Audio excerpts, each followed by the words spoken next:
A father is meant to be a protector, a symbol of security against the chaos of the world. But what happens when that protector becomes a predator? This episode examines two cases where fathers, consumed by failure and a desperate need for control, chose to annihilate the very families they were supposed to defend, leaving behind one story of chilling certainty and another of agonizing silence.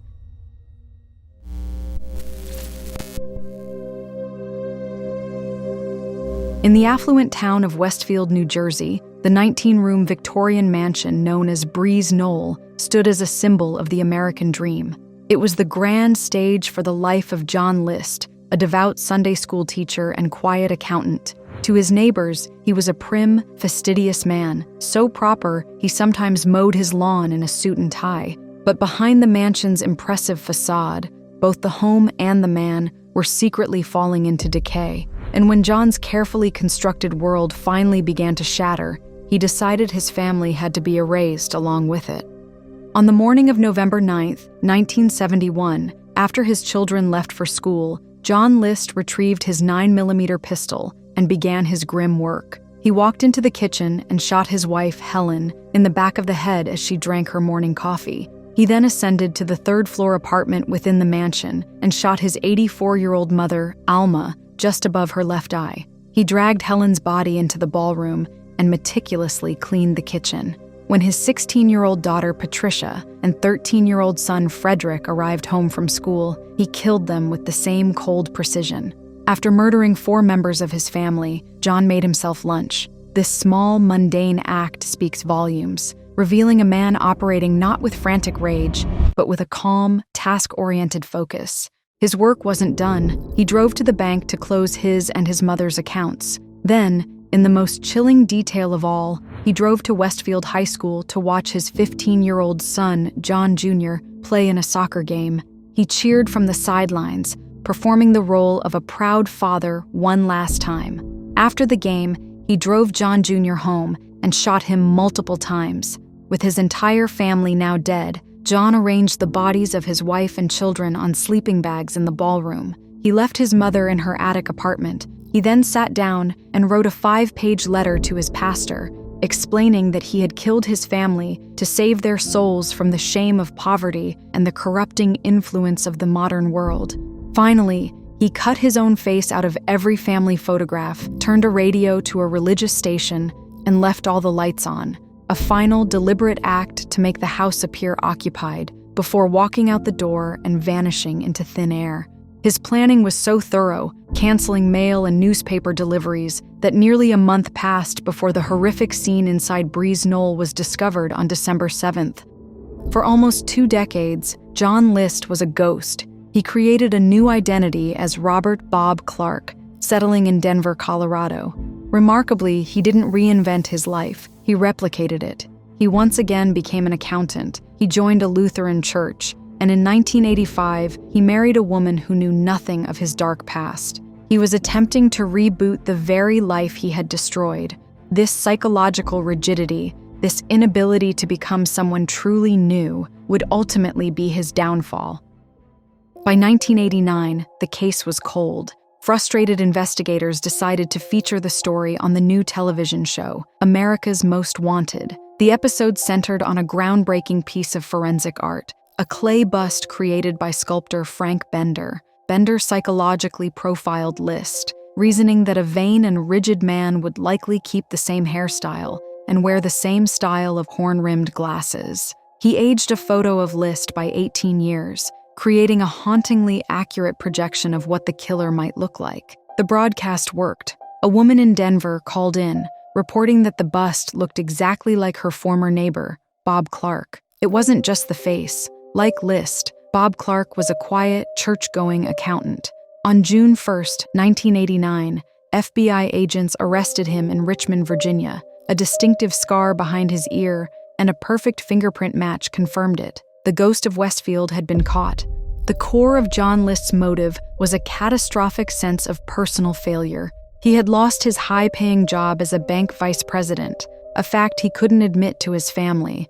To maintain the illusion of success, he began an elaborate charade, dressing for work each morning, and spending his days at the train station. He secretly drained his mother's savings to keep the family from losing the mansion. Psychiatrists diagnosed List with obsessive-compulsive personality disorder, or OCPD. It's a condition defined by a pathological need for order and control. When financial ruin and his wife's deteriorating health introduced chaos he couldn't manage, his fractured mind rationalized murder as a solution. In his twisted logic, he wasn't destroying his family. He was saving them from shame and sending their souls to heaven, a classic example of what experts call altruistic filicide.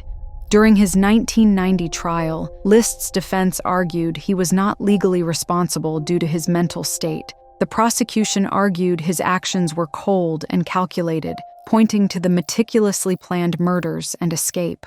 The 5-page confession letter was the key piece of evidence. On April 12, 1990, a jury found John List guilty of 5 counts of first-degree murder. The judge sentenced him to 5 consecutive life terms, declaring him a man without remorse and without honor. John List died in prison from pneumonia on March 21, 2008, at the age of 82. The case, for all its horror, was finally closed. John List left a confession, a crime scene, and a body of evidence. Our next case is defined by the exact opposite, a complete and terrifying absence of answers.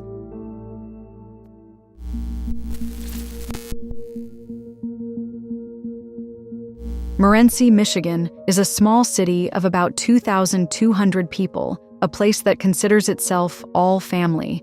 In 2010, this close-knit community became the unwilling setting for a tragedy defined by silence. It was here that a father named John Skelton, locked in a bitter custody battle, made his 3 young sons disappear from the face of the earth. In the fall of 2010, John Skelton and his wife, Tanya Zuvers, were navigating a contentious divorce. Tanya had been granted custody of their 3 boys, 9-year-old Andrew, 7-year-old Alexander, and 5-year-old Tanner. John's behavior was already alarming. Just 2 months earlier, he had attempted to flee with the boys to Florida, and police had to intervene to bring them back. Despite this red flag, a court ordered that John could have his sons for Thanksgiving.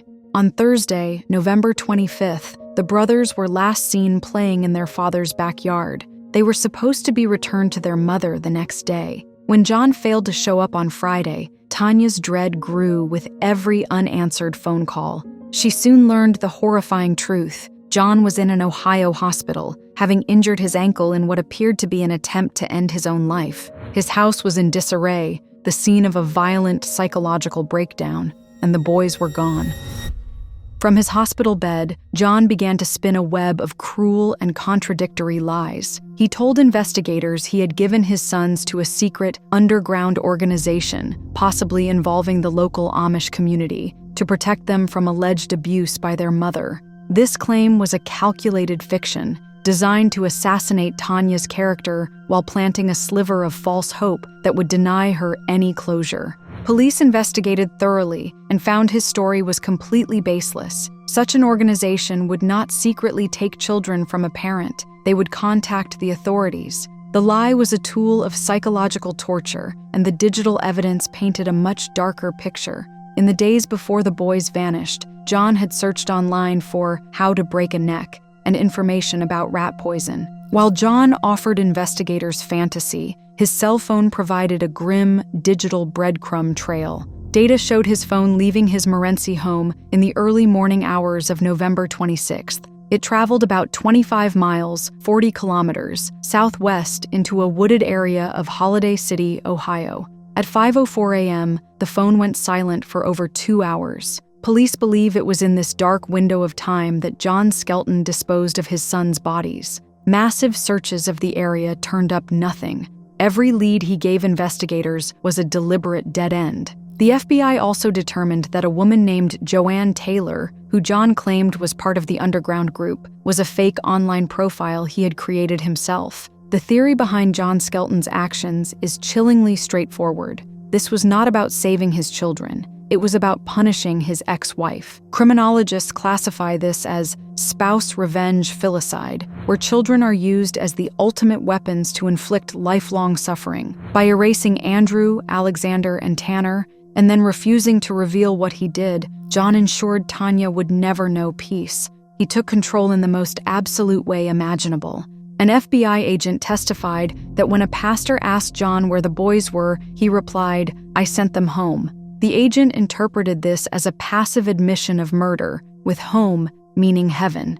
Because the boys' bodies have never been found, prosecutors could not charge John Skelton with murder. Instead, in 2011, he pleaded no contest to 3 counts of unlawful imprisonment. At his sentencing, the judge called his stories ridiculous and gave him a term of 10 to 15 years in prison. For more than a decade, Tanya Zuvers has lived in a state of perpetual limbo, a pain deliberately inflicted by her ex-husband. The community of Morenci has rallied around her, holding vigils and placing a memorial plaque for the boys in a local park. In 2023, after 13 years of agonizing uncertainty, Tanya made the heartbreaking decision to have her sons declared legally dead, an act to give them the respect and finality their father denied them. In March 2025, a judge granted the petition. Having served his maximum sentence, John Skelton is scheduled to be released from prison on November 29, 2025. A man that police and his own family are certain is a triple murderer will soon walk free. The truth of what happened to Andrew, Alexander, and Tanner will likely die with him, leaving behind only a terrible, echoing silence. One father left a confession, the other left only lies. In the end, both John List and John Skelton destroyed their families to maintain a twisted sense of control in the face of their own failures. List's case is a closed book, its horror contained in the pages of history, but the void left by the Skelton brothers remains a haunting, open wound in the heart of a small town. What do you believe is the greater horror? A truth that is monstrous, or a silence that is absolute? If these stories resonated with you, please consider subscribing for more deep dives into complex cases like this, and we invite you to share your respectful thoughts in the comments below. As always, thanks for watching.